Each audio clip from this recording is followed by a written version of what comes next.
கிறிஸ்துவுக்குள் பிரியமானவர்களே, இயேசு கிறிஸ்துவின் வல்லமையுள்ள நாமத்தினால் இந்த காலை பொழுதில் நான் உங்களை வாழ்த்துகிறேன். கர்த்தர் அன்புள்ளவராயிருக்கிறார். ஏசாயா தீர்க்கதரிசியின் புஸ்தகம் 43வது அதிகாரம் வசனம் 2 இப்படியாய் சொல்லப்படுகிறது. நீ தண்ணீரை கடக்கும் போது நான் உன்னுடனே இருப்பேன். நீ ஆறுகளை கடக்கும் போது அவைகள் உன்மேல் புரளுவதில்லை.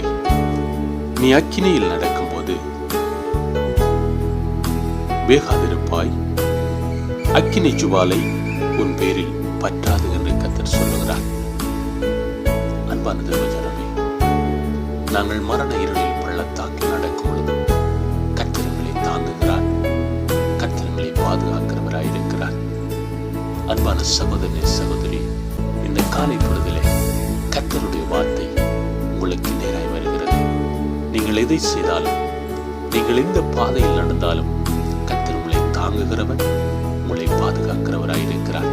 அன்பான சகோதரனே, சகோதரி, நீங்கள் சிந்திக்கலாம், நாங்கள் போகிற பாதை பயங்கரமாயிருக்கிறது, நாங்கள் மாட்டிவிட்டோம், எங்களுடைய பாதைகள் எப்படி வரப்போகிறதோ என்று கலங்கிக் கொண்டிருக்கலாம்.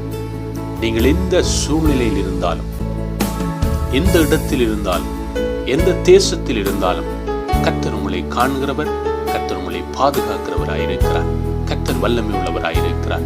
நீங்கள் செய்ய வேண்டியது, கர்த்தரை நேசிக்கும் பொழுது, கர்த்தரை பின்பற்றும் பொழுது அவர் உங்களை நேசிக்கிறார், உங்களை பாதுகாக்கிறார், உங்களை ஆசீர்வதிக்கிறார், உங்களை மேன்மைப்படுத்துகிறார். இந்த காலை பொழுதிலே கர்த்தருடைய வார்த்தையை கேட்டுக்கொண்டிருக்கிற என் அன்பான சகோதரனே, சகோதரியே, கர்த்தருடைய ஆவியானவர் உங்களை தேற்றுகிறவராயிருக்கிறார். உங்களுடைய சூழ்நிலையை கர்த்தர் காண்கிறவராயிருக்கிறார். உங்களுடைய சூழ்நிலையிலே ஒரு மாற்றத்தை கர்த்தர் கட்டளையிட வல்லமை உள்ளவராயிருக்கிறார்.